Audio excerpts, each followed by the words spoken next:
إن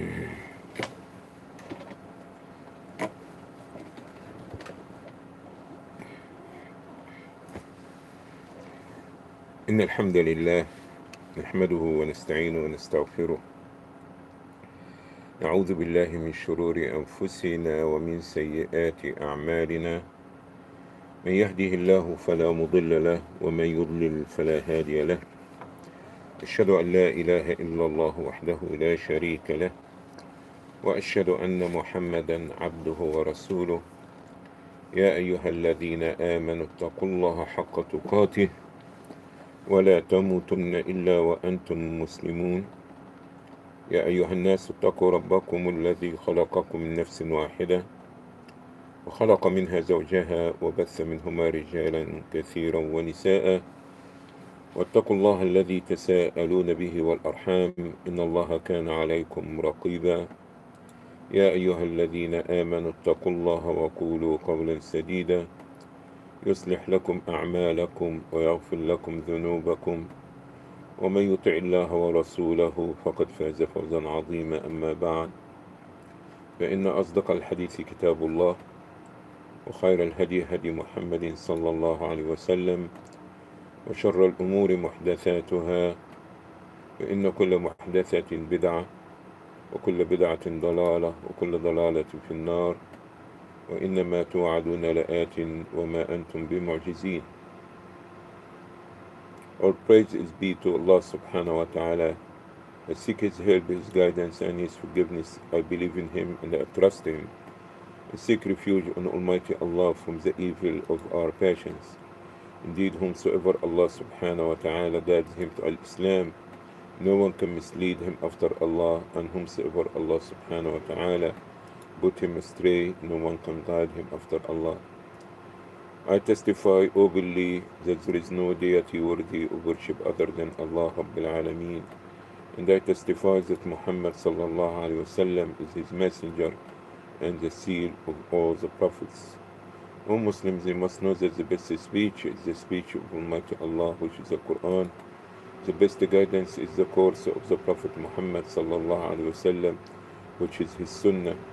The worst of all affairs is innovation and addition to the religion of Islam. Indeed, every addition to the religion of Islam will lead to hellfire.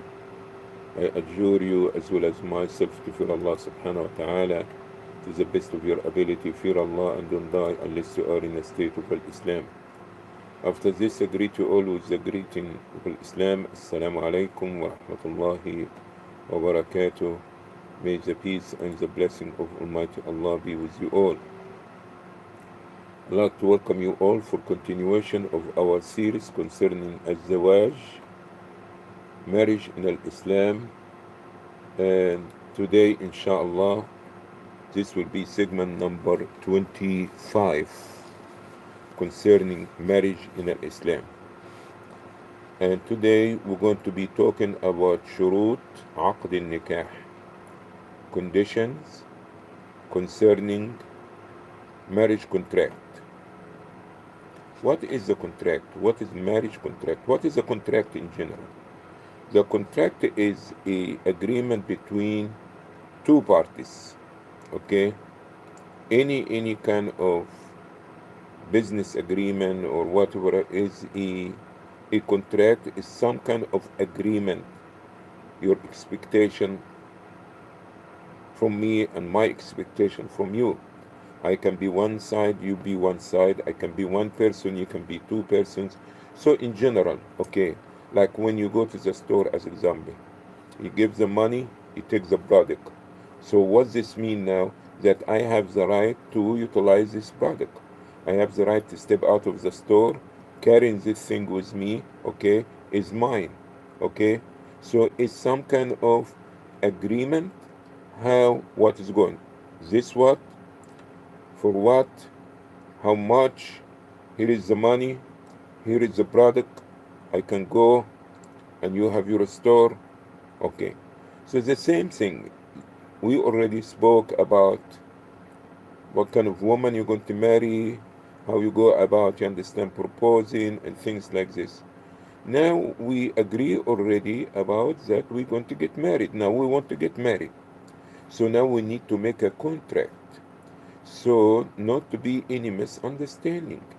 So now I'm going to give something and I'm expecting to receive something, okay?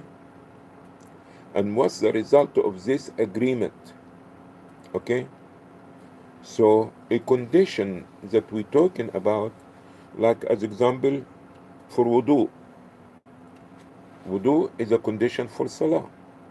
So if you did not make wudu, the water is available, okay? But if you did not make wudu, you could not make salah, okay? So the same thing, you understand?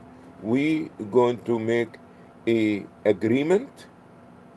As a result of this agreement, I can do certain things. I'm going to ask for marriage. I'm going to give dowry. I'm going to receive a lady, what I can do with her, what she can do with me, how I'm going to help her, how she's going to help me. So this is what we're talking about. So if there is conditions, if this condition is not fulfilled, okay, you could not have the benefit of such agreement because it's not right agreement, is not acceptable according to Islam. So what is the conditions of marriage? What is expected or what we have to do about it so I can have your daughter in marriage? Now I'm going to take it here from under your roof as a father, and I'm going to take her as a wife. I can go to my home or I can go back to my country or whatever. This is what we want to talk about. Okay, in general, it has to be some kind of consent, agreement, no force, okay? That I'm going to take your daughter, you're going to give me your daughter, I'm going to pay dowry, she's going to receive dowry. So this is what we're talking about. All right. Number one is the wali and the guardian, okay? A person who's in charge of the affair of such woman. All right? This is one. Number two, witnesses. Number three, dowry. Number four, to be chaste. Number five, how we're going to say the agreement, what it is. Okay, let's talk about this condition one by one so we can make this a marriage acceptable, okay? So say number one, at-taradi, agreement, consent, approval. I'm not going to come to snatch your daughter, run away. I'm not going to put a gun in your head and say, give me your daughter. I'm not going to impose in my daughter to marry so and so. So it have to be what you call at-taradi, a consent, acceptance, agreement, no force, neither from my side or your side. It have to be mutual agreement about I'm going to marry you, you're going to marry me, I'm taking you away from your father, you're going to be with me, I'm going to be your husband, okay, things like this, okay. Why we say an agreement? Why we say the consent? Why we say the approval? Because this is not a buying a car, you don't like the way how it drive, you go sell it, return it after 2 days. This marriage, when we get into marriage, that we really sincerely serious, we have intention to be with my partner as long as I can until one of us drop dead. Okay? So also by getting together, we're going to have a children. And these children need to have a safe haven. They have a security. They don't want to see that somebody putting gun in somebody's head to be in the house. That there is an understanding, there is agreement, there is a love. So it have to be a taradi and the consent and the approval and everybody not been forced on anything like this. As for the man, he is the one who come and knocking in the door. Say, I want your daughter. So now we want the daughter who has a supervisor or a guardian, somebody who looking after her affairs. Now we want to make sure that he agree, and we want to make sure she also agree. Maybe the father will agree, but the daughter doesn't agree. Maybe the brother agree, but his sister doesn't agree. Why? Because the brother, he work with this man in the same office, in the same company. But the lady doesn't like the way how his nose look. So what? Allah created him like this, but she doesn't like it. You could not impose in her. Okay? So we understand that the man will come in his own choice. But the point here, will the girl come in also to this marriage with her choice, or somebody impose it on her? Here is the Prophet sallallahu alaihi wasallam is saying, الثيب أحق بنفسها من وليها والبكر تستأذن في نفسها وإذنها سماتها. The Prophet sallallahu alaihi wasallam saying, a woman who's widow or be divorced from marriage before, previously had married, okay, deserve her affair more than her guardian.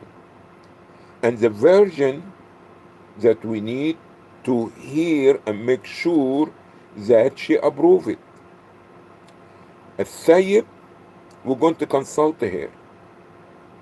We're going to understand, to want to hear from her yes or no. As for a virgin girl, we are not going to be able in most cases to hear yes. Why? Because she's so shy. And maybe we live in a different society. Is not what you understand supposed to be the normal way how girls been raised up. Today you have even girls, they're willing to talk in the phone, to meet in the social media, to do all kind of things. Allah knows best.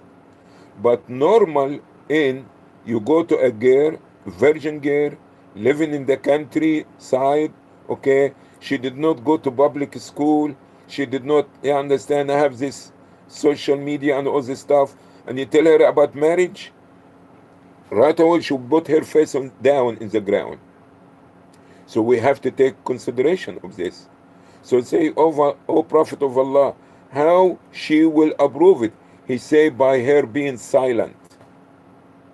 By her being silent.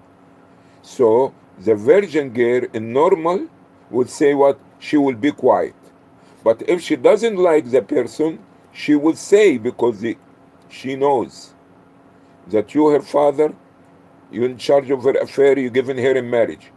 And she doesn't want this to fall into her in her life and say, no, I don't want this man. But it's not easy for her to say, yes, I like him, I love him, or he look cute. No, she's not going to.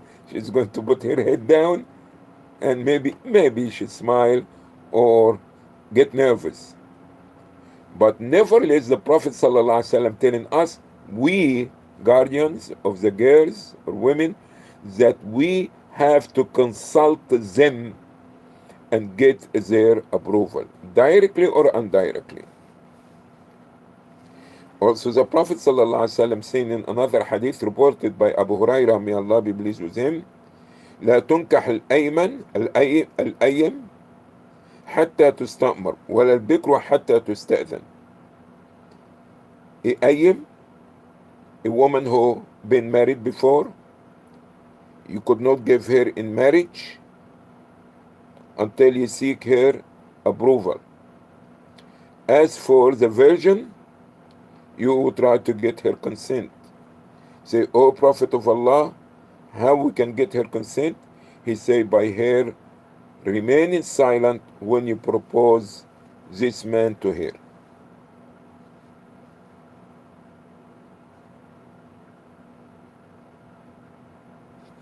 So as many ahadith came to let us know that the approval and the consent and the taradi have to be there. Okay? So this is our first condition. And I give you advice. If you are a brother and you go for marriage and you think that her parents force her to this marriage, don't go with it. It's not going to work. And if it works, it's not going to fly. Okay?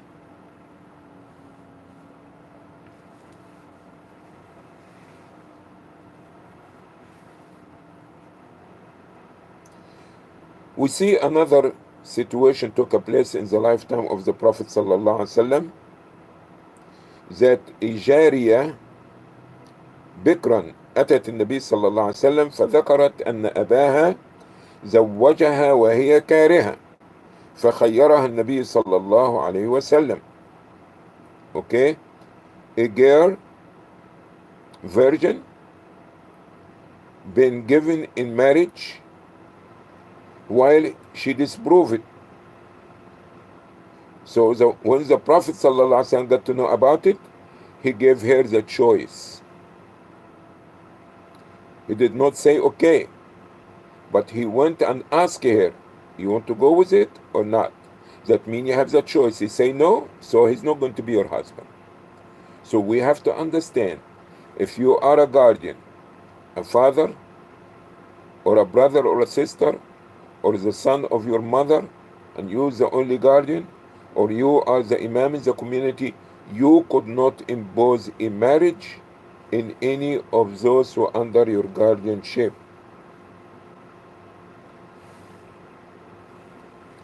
Number two, as a condition, as a shart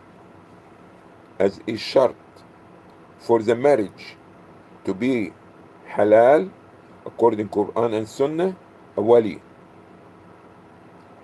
Wali from wilaya, protection, the one who looking after the woman, okay?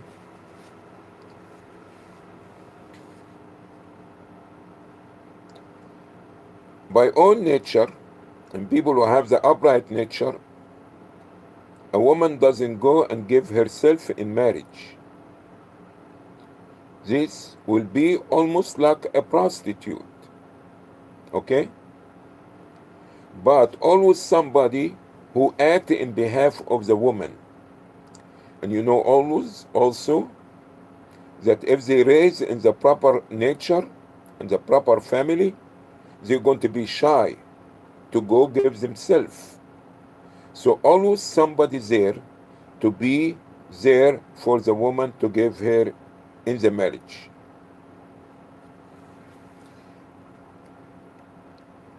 A woman doesn't give herself in marriage, neither she makes the marriage for herself. It's going to be her father or her brother or near relatives or anyone of maharim. What I say maharim, the people who are prohibited to marry this woman. You could not marry your mother. You could not marry your sister. You could not marry your own daughter, okay? You could not. So those people that you could not marry because the blood relationship of being breastfed by this woman or anything this, you became mahram, that haram, forbidden to marry her.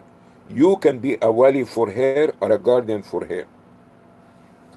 From where we got this condition? The statement of Rasulullah sallallahu alaihi wasallam, "La nikaha illa biwali." The Prophet is saying there is no marriage acceptable without a guardian. Marriage without a guardian, you could not call it a marriage. Okay?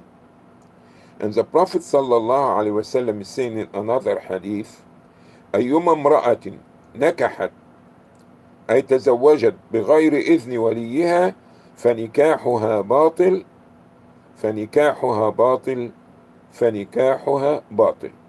Any woman who marry without the approval, the permission of her guardian, her marriage is not valid, is not valid. The Prophet repeated 3 times. Then the Prophet said, فَإِنِ اشْتَجَرُوا فَالسُّلْطَانُ وَلِيُّ مَنْ لَا وَلِيَّ لَهُ.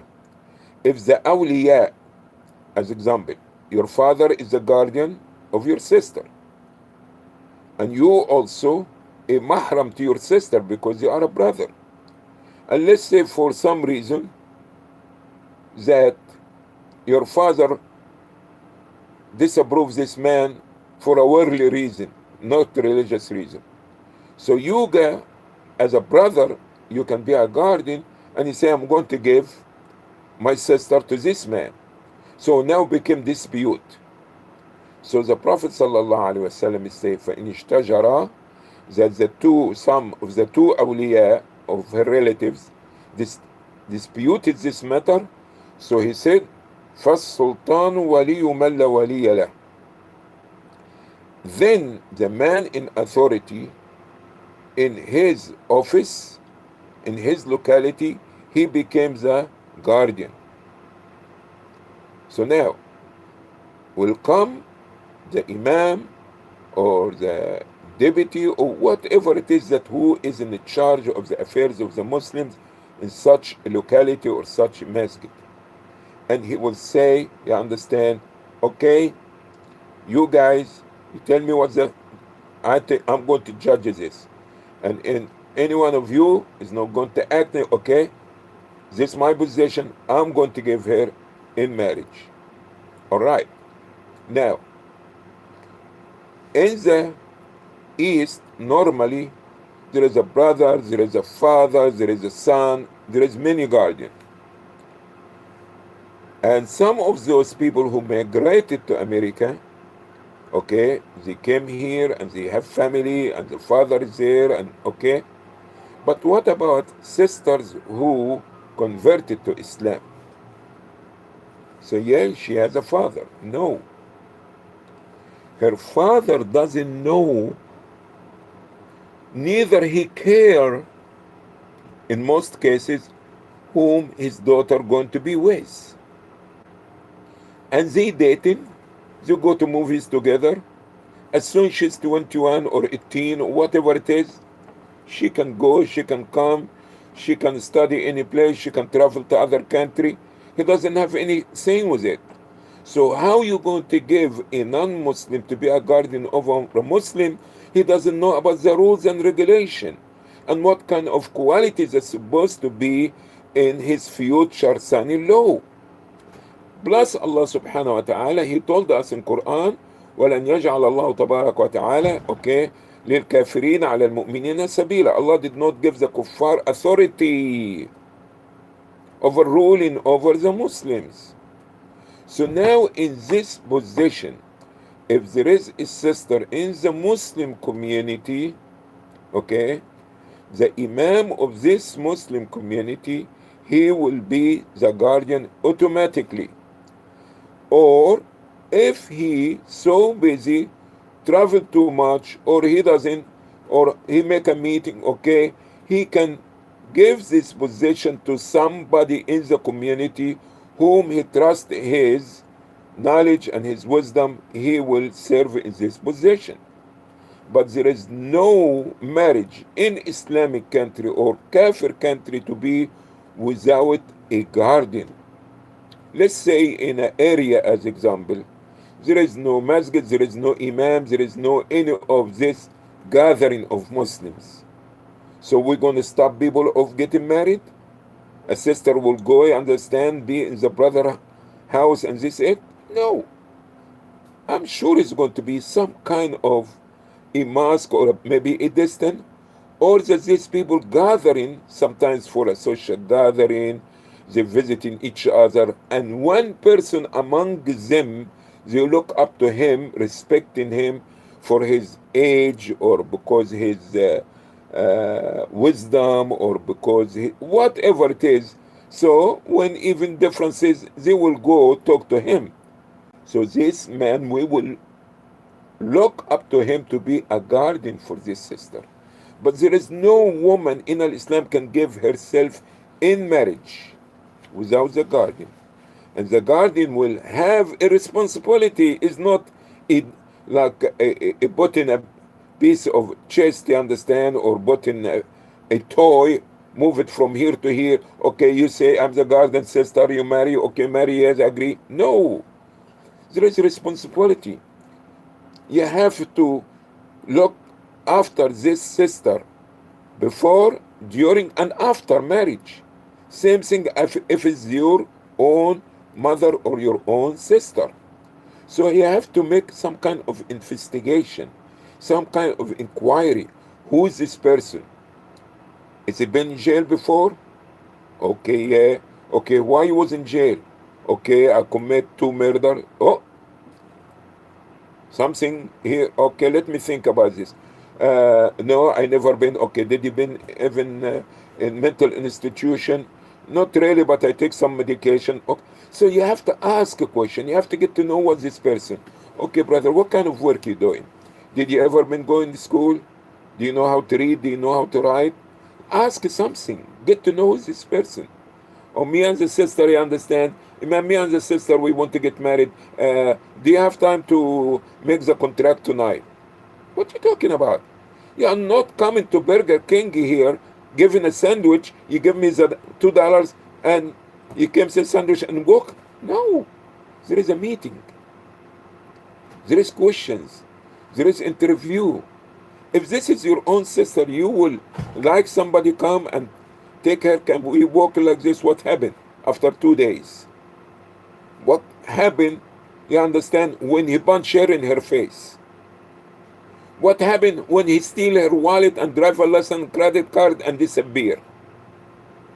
See? So, guardian is something not, you understand, like a dummy person playing here, a sign is hang it in the door, closed, come after 2 hours. No. There is a purpose behind it. So in the absence of a true guardian, related guardian, okay, the imam of the mosque, and I know, because I'm in organization, I am even in the board, okay, and I meet a lot of imams, 250, 300 from all over the United States, when we meet in our meetings. And I know, especially some of those imams who came from overseas. Basically, he would like to do what? Give the khutbah, Islamic class, an Arabic class during the week, and he come for 3 salah during the week, and this it. So I have a contract, a job contract. He doesn't want to bother. He doesn't want to be bothered with anything. This is wrong in their side. They have to serve the Muslim community. They have to understand their responsibility is not only giving a khutbah and giving classes. They have to help those Muslims here, okay, especially those women, you understand, who came to Islam, and also the brothers, okay, and they have to let them know their duties, their obligation, and things like this. Ashhadu anna Muhammad Rasulullah.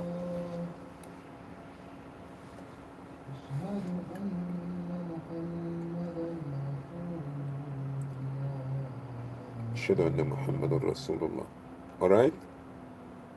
So we have to take this matter very, very serious about a sister marrying without a guardian, or pointing her best friend a guardian, or the husband of her best friend sister to be a guardian.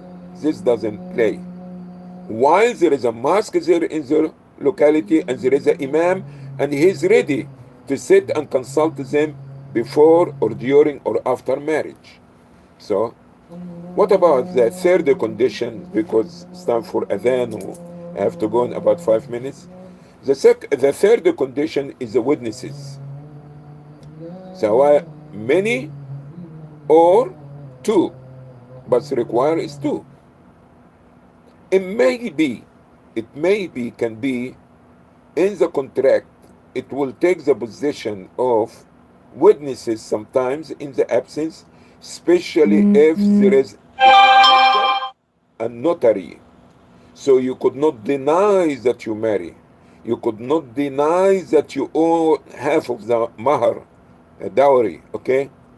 But basically, the witnesses to know that these people are married and these people, you understand, have the condition that she going to move in his state or his city, that he is not going to impose in her, you understand, or refuse her to go to see her mom.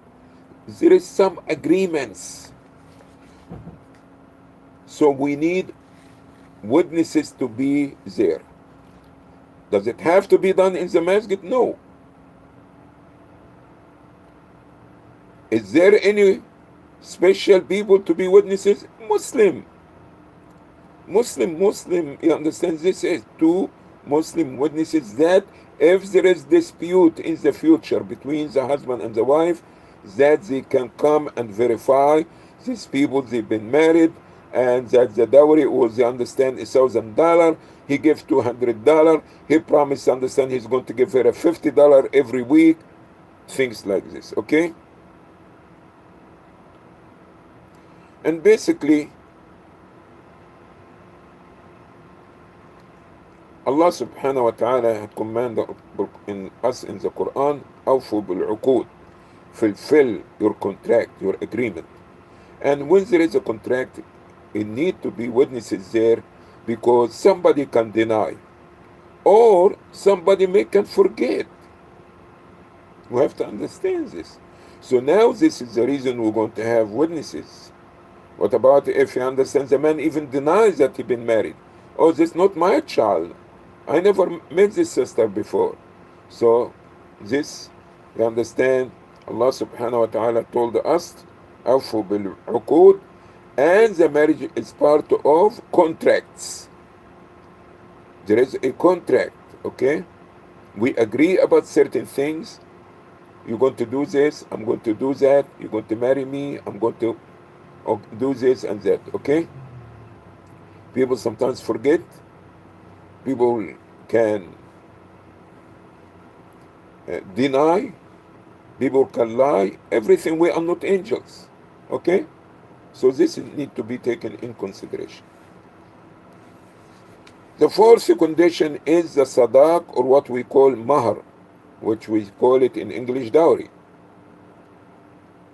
And Allah had ordered us in the Quran, وآتوا النساء صدقاتهن نحلة فإن تبن لكم عن شيء منه نفسا فكلوا هنيئا مريئا.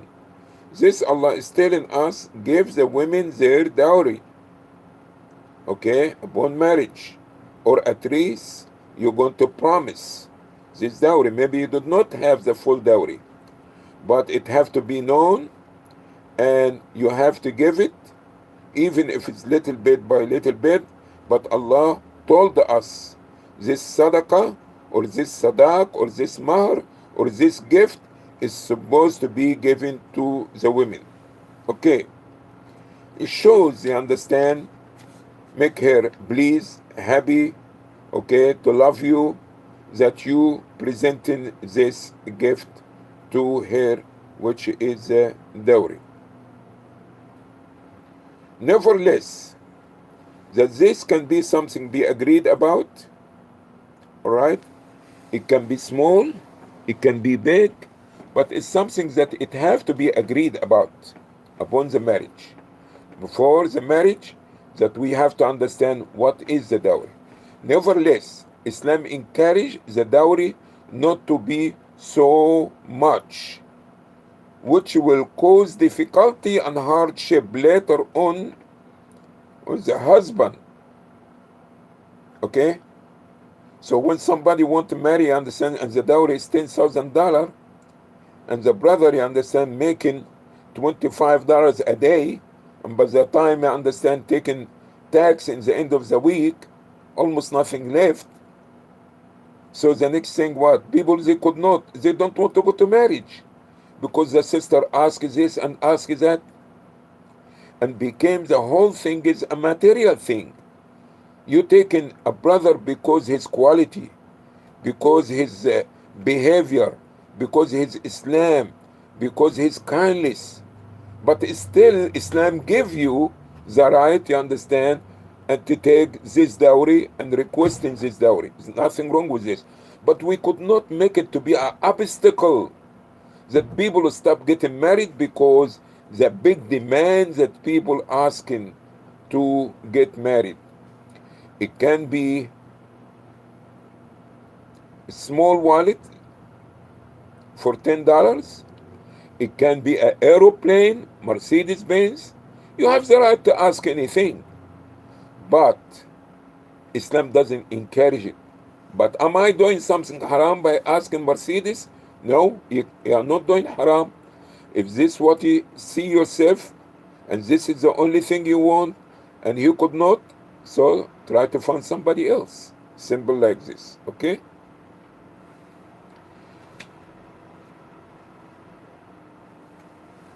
But nevertheless, in Islam, there is no special amount of being given according Islam and Hadith or in the Quran. It have to be a dowry. And we know the incident about this Sahabi woman came proposed to the Prophet, said, I want to give myself to you, Prophet of Allah, a wife to you. So the Prophet looked at her, and for whatever reason, the Prophet did not comment anything about it. So the Sahaba understood that the Prophet doesn't care for her in marriage. So one of the Sahaba stood up and said, O Prophet of Allah, if you don't care for her, give to me in marriage a wife. Give her a wife for me. So the Prophet ﷺ, he told them to go and bring some dowry. The man, he doesn't have dowry. He said, I don't have anything, O Prophet of Allah. He said, go and search in your house. Even if you can bring her a ring out of iron, something like, understand, maybe $1.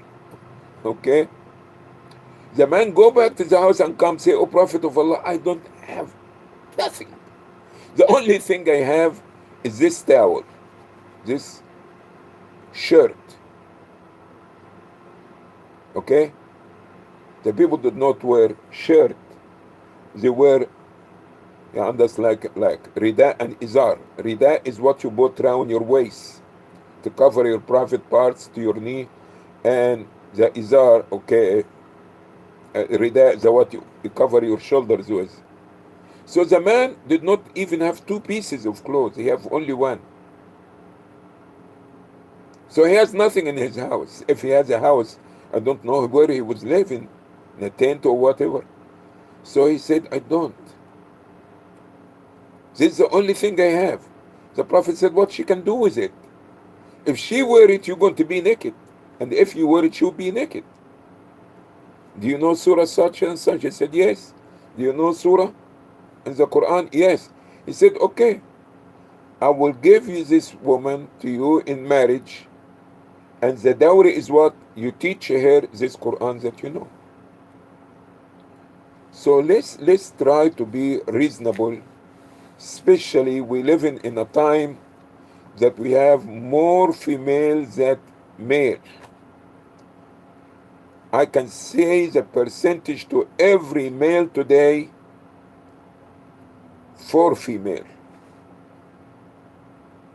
And now when we go sky live, you understand, in dowry, and the brother says, sister, I'm sorry, I could not do this, I'm going to find somebody else.